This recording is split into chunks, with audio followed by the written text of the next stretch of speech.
ఏపీలో గత జగన్ ప్రభుత్వానికి ముందు కూడా చీప్ లిక్కర్లు అమ్మేవారు. కానీ ఎప్పుడూ జే బ్రాండ్ల తరహాలో ఆరోగ్యంపై తీవ్ర ప్రభావం చూపలేదు. కానీ గత ప్రభుత్వంలో తయారు చేసిన నాసిరకం జే బ్రాండ్లు తాగి ఎందరో చనిపోయారు.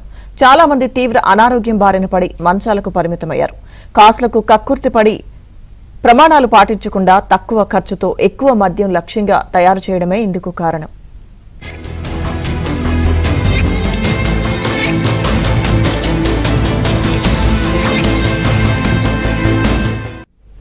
నిపుణులు అధికార వర్గాల సమాచారం మేరకు జగన్ ప్రభుత్వంలో మద్యం తయారీలో నిబంధనలు పాటించలేదు.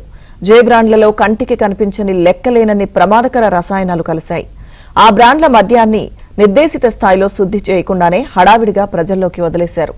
శుద్ధి చేస్తే ఖర్చు పెరుగుతుంది, సమయం వృధా అవుతుందనే కోణంలో ఆలోచించిన అప్పటి మద్యం కంపెనీలు నిబంధనలు తుంగలో తొక్కి మద్యాన్ని తయారు చేశాయి.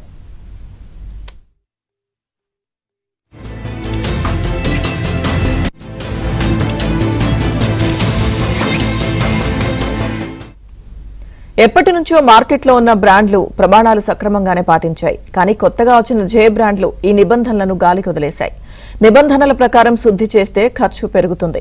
ఉదాహరణకు 1 లీటర్ ఈఎన్ఏతో 12 క్వార్టర్ సీసాలు తయారు చేయొచ్చు. అదే ఈఎన్ఏ స్థాయి వరకు శుద్ధి చేయకుండా రెక్టిఫైడ్ స్పిరిట్తోనే మద్యం ఉత్పత్తి చేస్తే 15 బాటిళ్లకు పైగా తయారవుతుంది. కానీ అలా శుద్ధి చేయకుండా తయారు చేస్తే అది తాగిన వారిపై తీవ్ర ప్రభావాన్ని చూపుతుంది.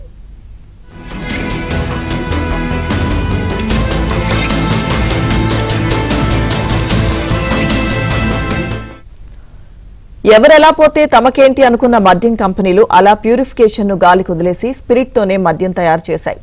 జే బ్రాండ్లను అప్పట్లో చెన్నైలోని ఎస్జీఎస్ ల్యాబ్లో పరిశీలించగా అనేక ప్రమాదకర రసాయనాలు వాటిలో ఉన్నట్లు గుర్తించారు.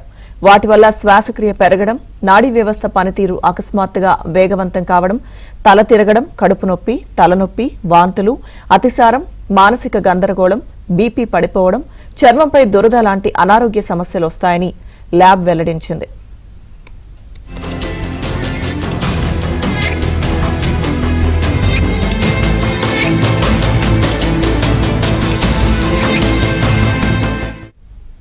మద్యం స్కామ్లో కమిషన్లు తీసుకోవడం ఒక ఎత్తైతే ప్రజల ప్రాణాలను పణంగా పెట్టి మరీ వ్యాపారం చేయడం ఇంకా దిగ్భ్రాంతిని కలిగిస్తుంది. మెడిసిన్ ఉత్పత్తి చేసేందుకు ఫార్మా కంపెనీలు ఉపయోగించే రెక్టిఫైడ్ స్పిరిట్ ను మద్యం తయారీకి వాడినట్లు తెలుస్తోంది.